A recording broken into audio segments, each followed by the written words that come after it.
People use the words Jews, Hebrews, and Israelites as if they mean the same thing. They don't. This confusion has distorted history, fueled debates, and created endless misunderstanding about identity, faith, and ancestry. You've probably heard all three terms used interchangeably in religious texts, in documentaries, in political discussions, even in casual conversation. Someone might say the ancient Hebrews built the temple, or the Israelites wandered in the desert, or the Jews were exiled to Babylon. And most people assume these all refer to the same group of people. But here's the thing, while these terms are related, they represent different concepts, different time periods, and different aspects of a complex 4,000-year history. So what's the real difference? Are Hebrews Jews? Are Israelites still around today? And where does Judaism actually fit into this picture? In this video, we're breaking it down clearly, historically, and truthfully. No myths, no political agendas, no oversimplification. By the end, you'll understand not just the definitions, but why these distinctions matter for understanding the Bible, Jewish history, modern Israel, and global Jewish identity today. If you love Jewish stories, make sure you subscribe to Jews Chronicles. Let's start at the very beginning. Before we dive deep, let's get a bird's-eye view of what we're dealing with. These three words, Hebrews, Israelites, and Jews, represent different stages in one continuous story. Think of it like this. Hebrews refers to the earliest ancestors, a people defined by family lineage and cultural identity. Israelites refers to a nation, a people defined by tribal structure, covenant, and land. Jews refers to both a religious community and an ethnic identity, a people defined by faith, tradition, and shared history. They are connected like chapters in a book. Each builds on what came before. But they are not interchangeable any more than child, teenager, and adult are interchangeable when describing someone's life. Understanding these distinctions helps explain why the Bible uses different terms at different points, how Jewish identity evolved over millennia, what connects modern Jews to ancient history, and why certain debates about identity continue today. Now let's explore each term in depth. Who were the Hebrews? The earliest term in our timeline is Hebrews. This is where the story begins, with a wandering family in the ancient Near East approximately 4,000 years ago. The word Hebrew comes from the Hebrew term ivri, which means one who crosses over or one from the other side. This etymology is significant. It suggests someone who is a boundary crosser, an outsider, someone who came from elsewhere. The term first appears in the Bible in reference to Abram. Genesis 14:13 calls him Abram the Hebrew, and this is notable because Abraham had just crossed over from Mesopotamia into the land of Canaan. But Abraham crossed more than geography. According to Jewish tradition, he also crossed from polytheism, the worship of many gods common in ancient Mesopotamia, into belief in one God. He was a spiritual boundary crosser as much as a physical one. What defined Hebrew identity? Originally, Hebrew was not a religion. It was an ethnic and cultural identity. They were a tribal people who lived semi-nomadic lives, moving with their flocks across the land. They were bound together by family lineage descending from Abraham, and they were distinguished from surrounding peoples by their customs and beliefs. Think of the Hebrews as an extended clan or family group. Abraham had Isaac. Isaac had Jacob and Esau. Jacob had 12 sons. This family grew into a people, but at this stage, they were not yet a nation with laws, institutions, or territory. They were simply the descendants of Abraham, the people from the other side. Here is the key point. All Israelites were Hebrews, but not all Hebrews were Israelites. The term Hebrew is broader and older. Israelite is more specific and comes later. It is like saying all Texans are Americans, but not all Americans are Texans. This distinction will become clearer as we move forward. Israelites, a nation is born. The term Israelite enters the picture with a dramatic moment in the Bible, and it marks a transformation from family to nation. Where does the name Israel come from? Jacob, Abraham's grandson, has a mysterious nighttime encounter described in Genesis 32. He wrestles with a divine being until dawn. After this struggle, he receives a new name, Israel. The name is often translated as one who struggles with God or one who prevails with God. Jacob's 12 sons become the founders of the 12 tribes of Israel. Their descendants are called the children of Israel, or simply Israelites.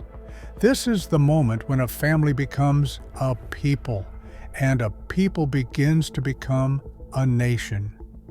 What makes Israelites different from Hebrews? The shift from Hebrews to Israelites represents a major evolution in identity.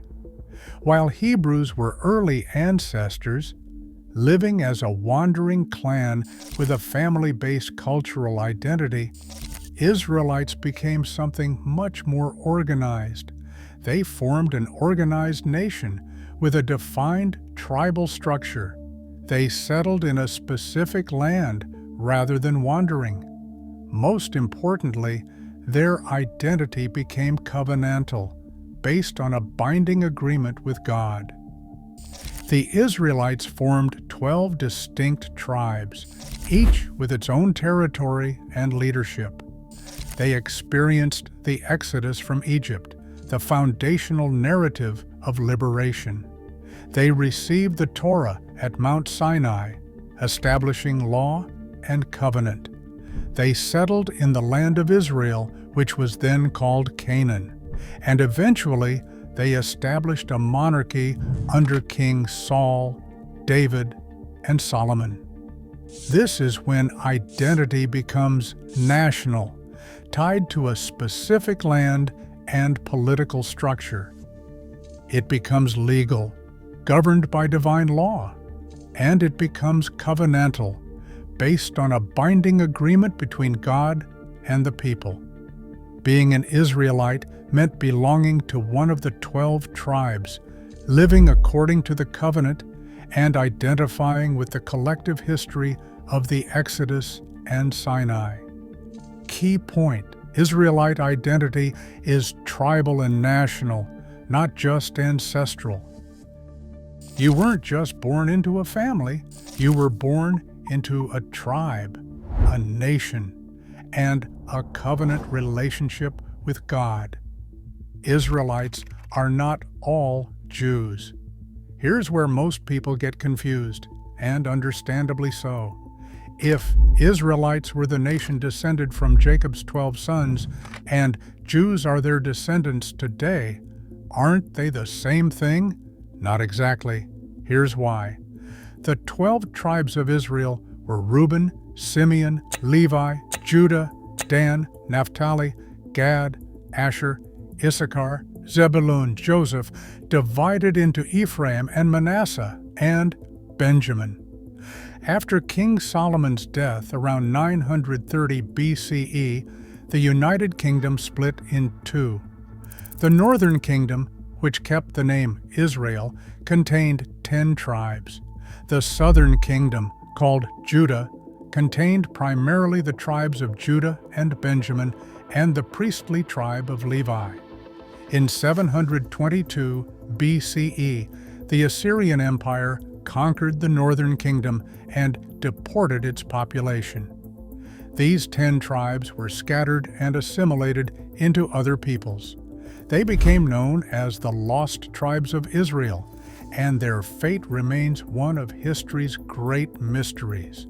The southern kingdom survived longer, but was eventually conquered by Babylon in 586 BCE. Unlike the northern tribes, the people of Judah maintained their identity during exile and eventually returned. Why this matters. The word Jew comes from Judah. Originally, a Jew was someone from the tribe or kingdom of Judah. After the exile, when the northern tribes had disappeared, the remaining identifiable Israelites were primarily from Judah. So historically, Israelites existed first, all 12 tribes together. Jews emerged later, primarily from Judah, after the other tribes were lost. This means all Jews are descended from Israelites. But not all ancient Israelites became Jews because the 10 northern tribes disappeared from history. The terms are related, but not synonymous. The birth of Jew and Judaism. The term Jew, Yehudi, appears prominently after the Babylonian exile, roughly 2,500 years ago. What does Jew mean? At first, Jew simply meant someone from Judah, a geographic and tribal designation. But over time, especially after the exile, the meaning expanded. It came to mean someone who follows the religion that emerged from ancient Israelite worship. It also meant someone who identifies with Jewish culture, history, and community. And it included people who converted to Judaism and joined the community. The term became both ethnic and religious, the big shift from land to faith. This transformation is crucial to understanding Jewish history. Before the exile, Israelite identity was land-based. Worship centered on the temple in Jerusalem. Identity came from tribal membership and geographic belonging. After the exile, everything changed. Identity became faith-based and portable. Religious practice adapted to life without a temple. Community could exist anywhere in the world. This is when Judaism truly forms as a distinct religion, not just the practices of people living in a specific land, but a comprehensive way of life that could be maintained anywhere in the world. If you love Jewish stories, make sure you subscribe to Jews Chronicles. Judaism versus ancient Israelite religion. This distinction is critical and often overlooked. The religion practiced by ancient Israelites was not identical to Judaism as it exists today. Ancient Israelites practiced a religion centered on temple sacrifice, where animals were offered on altars. It depended on a hereditary priesthood, the Kohanim, who performed the rituals. Worship was land-based, with the temple in Jerusalem serving as the center of religious life. 3 times a year, Israelites made pilgrimage to Jerusalem for major festivals. This entire system depended on having a functioning temple, a priesthood, and control of the land. Everything changed with a transformation in Jewish life. When the Second Temple was destroyed by Rome in 70 CE, sacrifice ended because there was no altar. Priests lost their primary function. The central institution of worship was gone. Judaism as we know it emerged from this crisis. Rabbis replaced priests as religious leaders. Study and prayer replaced sacrifice. Synagogues replaced the temple as community centers. Portable practices, Shabbat, kashrut, and life cycle rituals became the core of Jewish life. So ancient Israelites practiced an earlier form of worship centered on temple and sacrifice. Modern Jews practice Judaism, which evolved from that earlier system. They share the same roots, the same texts, the same God, but the structure and practice differ significantly. Why Jews survived, but Israelites did not. This is one of the most remarkable aspects of Jewish history. Empires destroyed the Israelite kingdoms, both north and south. They destroyed the temple twice. They ended Jewish sovereignty over the land. By all historical patterns, the Jewish people should have disappeared, just like the Assyrians, Babylonians, and countless other ancient peoples. But they did not. Why? The secret of Jewish survival is simple and profound. Judaism survived because it did not depend on geography. You could be Jewish in Babylon, in Rome, in Spain, in Poland, anywhere. It emphasized learning and law. The Torah and Talmud could travel. Knowledge does not require a building. It created portable practices. Shabbat, kashrut, and prayer could be observed anywhere. It built strong communities.